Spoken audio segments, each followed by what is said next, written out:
Quer aprender a ter resultados como esse na internet sem precisar aparecer em vídeos no YouTube? Então clica no botão aqui embaixo, faz a sua inscrição no meu treinamento Ranqueamento de Vídeos no YouTube, o Pulo do Gato, que lá eu vou te ensinar tudo o que você precisa saber para trabalhar com o YouTube em vídeos onde você nem precisa aparecer.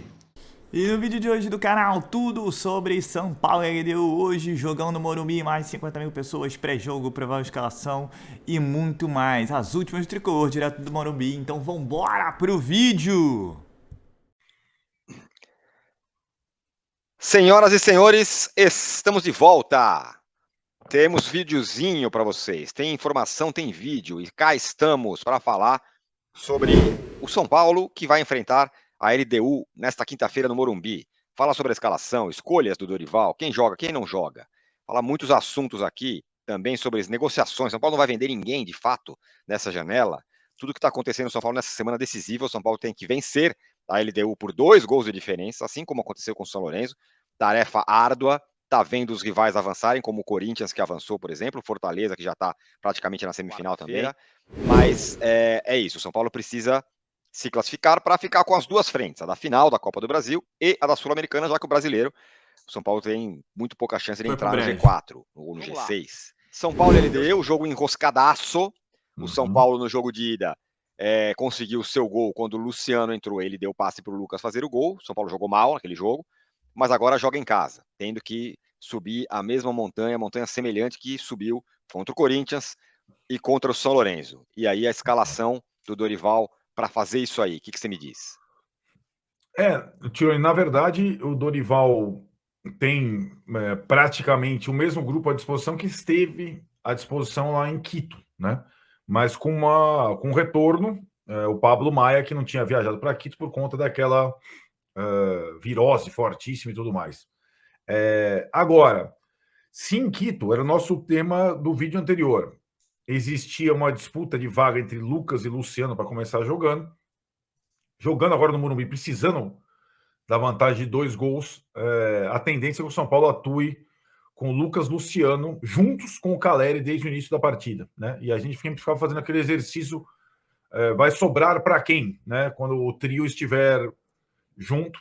E, em princípio, sobra para o Wellington Rato, que começou jogando em Quito, começou jogando contra o América e que, em tese, contra a LDU, ficaria no banco para o segundo tempo. Então, é possível que, enfim, desde o início, o São Paulo tenha o trio Luciano, Lucas e Caleri, o trio que não pôde se reunir contra o São Lourenço, que não pôde se reunir contra o Corinthians, porque o Luciano estava suspenso, e que jogou alguns minutos, algumas vezes juntos, mas que iniciando o jogo seria, digamos, a novidade principal do São Paulo para partir de volta contra a LDU. Questões sobre isso. Vamos lembrar, o Wellington Rato, graças ao Wellington Rato, o São Paulo abriu a vitória contra o São Lourenço e abriu a vitória contra o Corinthians, fazendo as duas coisas que ele sabe fazer melhor, a bola parada e o chute de fora da área. Num jogo como esse, em que provavelmente o adversário vai se fechar, provavelmente não, certamente o adversário vem para fechar e garantir o empate, garantir a classificação do jeito que está, bola parada é um negócio muito precioso, muito precioso. E sem o Wellington Rato, o São Paulo tem muito pouca. Então é uma discussão sobre ele começar ou ele entrar depois. Porque uma vez você tenta lá, você tem um cara de bola parada, você tenta, não consegue, depois você vai no abafa, tenta fazer de outra forma. O São Paulo vai fazer o caminho inverso do Dorival, né?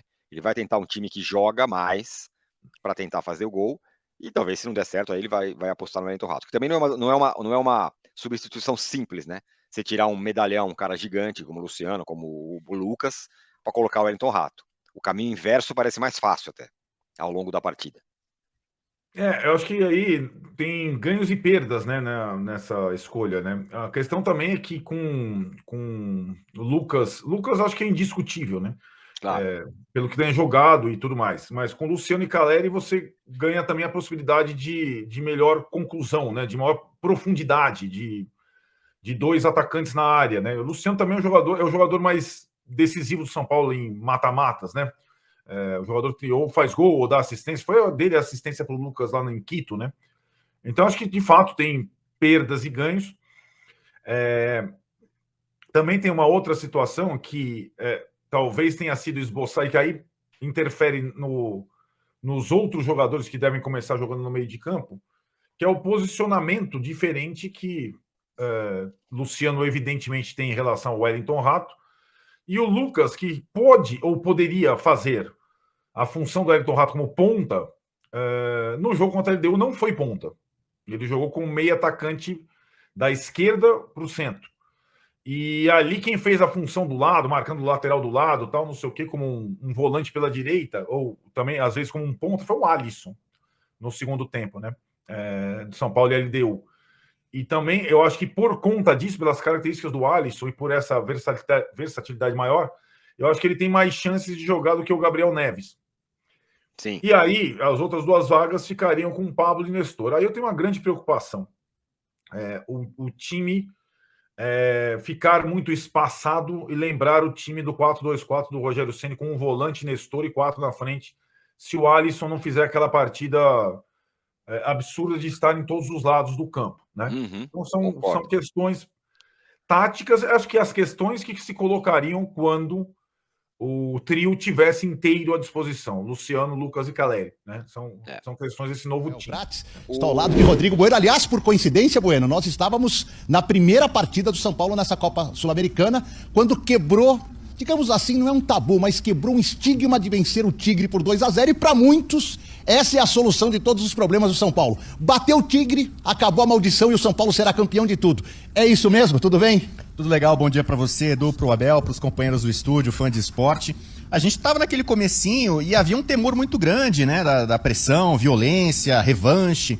E ali o São Paulo, ainda com o Rogério Ceni como treinador, né, o Dorival ainda não estava, o São Paulo fez uma rara boa partida fora de casa, né? Tem sido um problema pro São Paulo, não venceu no Brasileiro, na Sul-Americana perdeu agora da LDU, empatou com o Tolima, na Copa do Brasil sofreu, perdeu, por exemplo, do Corinthians e Itaquera, mas aqui o Abel falou tricolor do Morumbi, sempre foi, mas parece que ainda mais agora, esse estádio aqui, essa casa São Paulina, o pessoal São Paulino chama de casa sacrossanta, né? A mística virou. E aqui o São Paulo também derrotou o Tigre por 2-0, né? Então, digamos que terminou de vez aquela maldição que muitos São Paulinos não acreditavam, que era o que impediu o São Paulo de ganhar grandes títulos. Agora, isso já acabou. E o Lucas Moura, que decidiu aquela final contra o Tigre em 2012, por enquanto, está aqui sendo decisivo até o final do ano. Deixando de lado essa superstição de maldição, vamos falar de 50 mil torcedores aqui. E aí fica a dúvida, qual time é suficientemente ofensivo para vencer a LDU por 2 gols de diferença? Um provável time, a gente tem uma tela lá, vou subir, um provável time do São Paulo amanhã deve ter Rafael no gol, Rafinha, Arboleda, Alan Franco. O Beraldo tem treinado desde ontem, mas é difícil que participe, então o Alan Franco deve ser o titular. E o Wellington na esquerda. Meio de campo, Pablo Maia, que não jogou no Equador, estava com uma virose, Alisson e Rodrigo Nestor. E o ataque com Lucas Moura, com Caleri e também com o Luciano. Porém, esse é o provável, porém eu lhe pergunto, puxar o Lucas Moura para o meio, como um meia, e ele disse para nós na semana passada lá no Equador que gosta de jogar nessa posição, e colocar um terceiro atacante, o Wellington Rato, é se arriscar demais contra a LDU desde o início?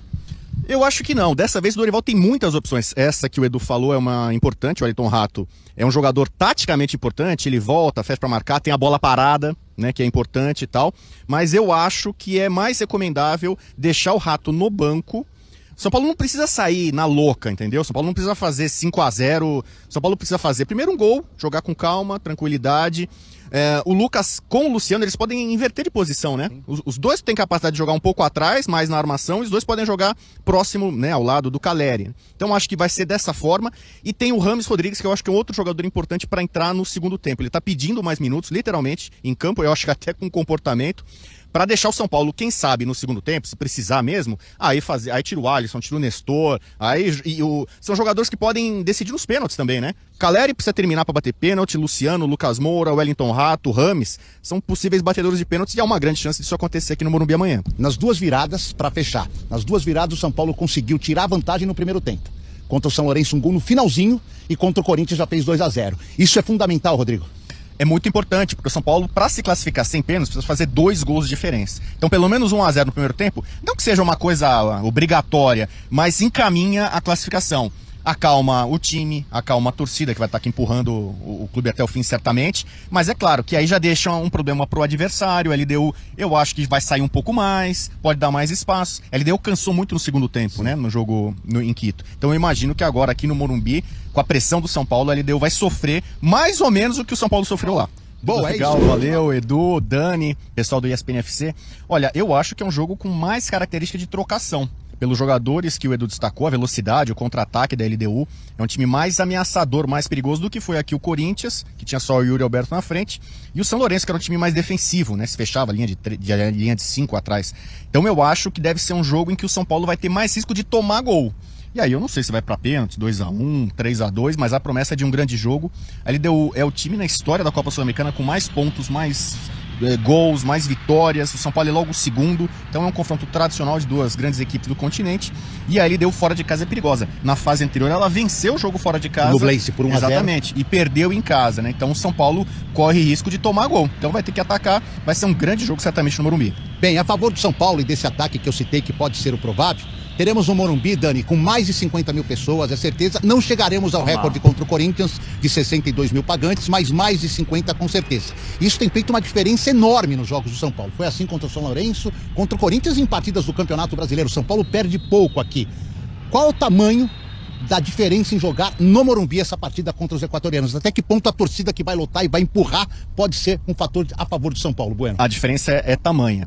O São Paulo passou os últimos 13 mata-matas em que ele decidiu no Morumbi. A última vez que teve um mata-mata com decisão aqui no Morumbi, o São Paulo foi eliminado, foi em 2020, época da pandemia, não tinha torcida. São Paulo contra o Grêmio. Aqui, na época, o Fernando Diniz era o técnico do São Paulo. De lá pra cá, são 13 mata-matas com decisão aqui. E teve final de estadual contra o Palmeiras, semifinal contra o Corinthians, né? Grandes jogos internacionais. O São Paulo passou sempre.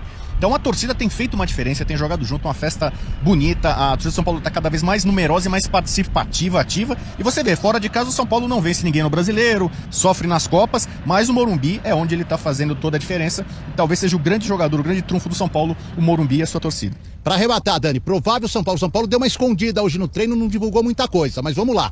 O provável: Rafael, Rafinha, Arboleda, Alan Franco e Wellington. No meio de campo, o Alisson ao lado do Pablo Maia e o Rodrigo Nestor. E no ataque, Lucas Moura, Caleri e Luciano. Mas vamos ficar atento porque o Beraldo treinou. A tendência é que não jogue, pode ser surpresa. E até o Caio Paulista, que vinha machucado pelo fato do São Paulo não divulgar. Vai que, né, Dani? Ele aparece amanhã como titular. Eu e Rodrigo Bueno, voltamos com você aí nos estúdios. Boa sequência de programa. Até mais, Dani. Bora falar agora sobre o sócio torcedor do São Paulo que está bombando. A coisa de um mês e meio atrás, o São Paulo tinha 37 mil sócios torcedores adimplentes. A última atualização, nessa quarta-feira, aponta 60.286 sócios torcedores, um crescimento gigante de quase 50%. Ou melhor, superior a 50%, está se aproximando de 100%, está quase dobrando o número de sócios torcedores. Alguns motivos explicam esse crescimento gigante. Presenças de Rames Rodrigues e Lucas Moura deram uma bela alavancada no sócio torcedor do Tricolor, mas a presença do São Paulo em decisões também ajuda. O São Paulo é finalista da Copa do Brasil, vai fazer o jogo final no Morumbi, partida marcada para 24 de setembro, e se vencer a LDU nessa quinta-feira no Morumbi, o São Paulo vai estar na semifinal da Sul-Americana. O Tricolor bem dentro de campo e também com contratações. A consequência é o aumento do programa. Bom lembrar que o São Paulo arrecadou na temporada passada 22 milhões de reais com o seu programa de sócio-torcedor, foram 10 milhões em 2021. E a estimativa com esse novo crescimento é de ultrapassar a marca de 30 milhões de reais, dinheiro super importante que, de acordo com o presidente Júlio Casares, é totalmente investido no departamento de futebol. Hora de falar sobre o São Paulo com informação sobre o lateral esquerdo Wellington. Contei para vocês que o jogador é alvo do Brentford, mas o negócio está descartado. São Paulo recusou 2 propostas pelo Wellington nessa semana. Na segunda-feira, disse não a uma oferta do CSKA de 4 milhões e meio de euros por 60% dos direitos econômicos. Nessa terça-feira, o São Paulo disse não a uma oferta de 4 milhões e meio de euros por 70% dos direitos econômicos. Essa oferta veio do Brentford. Ou seja, o clube inglês da Premier League fez uma proposta pior do que a do CSKA. Nos 2 casos, o São Paulo receberia 23 milhões e 800 mil, mas ficaria com um percentual de uma venda futura maior no caso do CSKA. Diante da negativa, o São Paulo já disse que não há nenhuma intenção de liberar o Wellington exatamente por esses valores. O atleta fica e a partir de agora o São Paulo começa a trabalhar no processo de renovação do contrato do jogador. O Wellington, que tem 22 anos de idade, recém-convocado para a seleção olímpica, que está na preparação para a Olimpíada da próxima temporada. O grande problema do São Paulo é que o Wellington tem contrato somente até dezembro do ano que vem. E a partir de julho de 2024 já vai poder assinar um pré-contrato. Para evitar perder o jogador de graça, o São Paulo já abriu negociações com o Robson Ferreira. o empresário do atleta. A grande questão é como o São Paulo vai se aproximar dos 600 mil reais por mês que o Wellington teria se tivesse fechado com o time inglês. O Tricolor não vai ter essa capacidade financeira, mas promete um aumento considerável para o jogador para tentar essa prorrogação do contrato. Então, pessoal, hoje o São Paulo tem uma difícil missão. Para quem não sabe, a LDU não perde fora de casa desde o dia 22 de abril. Então, assim, mais uma vez, São Paulo vai pegar uma equipe que está bem. Por exemplo, o Corinthians também não perdia, não sei quantos jogos o São Paulo foi lá e venceu. O São Lourenço não tomava mais de um gol. É uma defesa um pouco vazada. O São Paulo foi lá e conseguiu fazer 2 gols. E hoje tem mais esse desafio, né? Contra a LDU, um time que não vai vender barato. O São Paulo tem um histórico bom contra a LDU no Morumbi. Mas cada jogo é uma história, né? Então essa é mais uma que o São Paulo vai ter que escrever. E tem que fazer aquele jogo perfeito que foi feito contra o São Lourenço, contra o Corinthians, baliza 0, como o próprio Arnaldo falou. E quando tiver a oportunidade, botar a bola para dentro. Simples assim. O que parece aí vai ser o trio, né? Luciano, Caleri e Lucas Moura. O Ayrton Rato vai dar a passagem para o Luciano. Veremos se essa ideia vai dar certo. Veremos aí também se o Beraldo vai para o jogo ou não. Ele é mais construtor que o Alan Franco, né? E vamos acompanhar aí também se essas ofertas aí não mexem muito com a cabeça do Wellington, né? Porque foi grana nessa semana que foi oferecido para ele, hein? Tudo bem que não é o que o São Paulo espera. O São Paulo espera mais, mas mesmo assim mexe um pouco o jogador. Veremos se dentro de campo ele vai corresponder. Até porque o Caio Paulista ainda se recupera. E quem sabe aí nos próximos jogos também possa estar apto, né? Mais 50 mil pessoas, aquela força do Morumbi. Cara, é só cabe o São Paulo fazer um bom jogo, o jogo que tem feito nas Copas, nos jogos decisivos, para poder continuar aí. Lembrando que o São Paulo já tem adversário definido, caso passe pela EDU, que é o Defensa e Justiça, que venceu o Botafogo ontem. Outro adversário duríssimo. E na outra chave, né, do outro lado, você deve ter aí possivelmente Fortaleza e Corinthians. O Corinthians já está classificado, sabe-se lá como, né? Mas são coisas do futebol, né? São Paulo aí, a expectativa é grande porque teve contratações, né? Como o Rames Rodrigues e o Lucas Moura, para poder pensar mais alto, tanto na Sula quanto na Copa do Brasil. Então é isso, expectativa grande. Eu vou dar meu pitaco, vai ser 4-0. Show de Lucas e companhia. O torcedor do São Paulo está merecendo isso, né? Até porque as atuações recentes, principalmente no brasileiro, têm deixado a desejar. E nos jogos decisivos, pelo menos, tem se mostrado um São Paulo à parte. Esperamos que hoje não seja diferente, o jogo às 19 horas.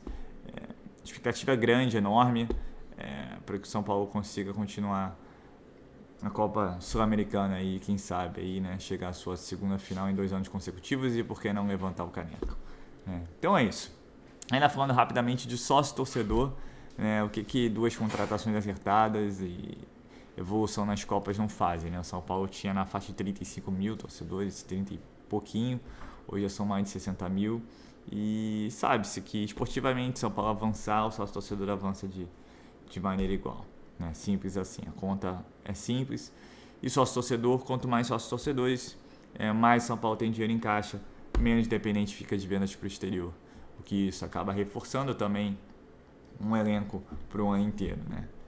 Além de mais rendas, porque quanto mais São Paulo vai avançando nas competições, maior número de pessoas, aí isso também aumenta o número de ingressos. Então, assim, tem que aproveitar. Sou mais um São Paulo assim do que toda hora ficar vendendo jogador. Você tem que começar tudo de novo. Então, assim, são boas notícias. Esperamos que hoje, com a cereja do bolo lá, o São Paulo possa vencer a LDU e continuar na Copa Sul-Americana. Então é isso, pessoal. Eu sou Marcelo Mazorra do canal Mazorra SPFC. Se você quer ficar ligado nas últimas notícias, novidades do São Paulo Futebol Clube, não deixe de se inscrever no canal, ativar o sininho para notificações e, se puder, nesse vídeo, como eu sempre peço, deixa aquele likezão, tá ok? Saudações tricolores, uma ótima quinta-feira a todos, um ótimo jogo a todos e valeu! Quer aprender a ter resultados como esse na internet sem precisar aparecer em vídeos no YouTube? Então clica no botão aqui embaixo, faz a sua inscrição no meu treinamento Ranqueamento de Vídeos no YouTube, o Pulo do Gato, que lá eu vou te ensinar tudo que você precisa saber para trabalhar com o YouTube em vídeos onde você nem precisa aparecer.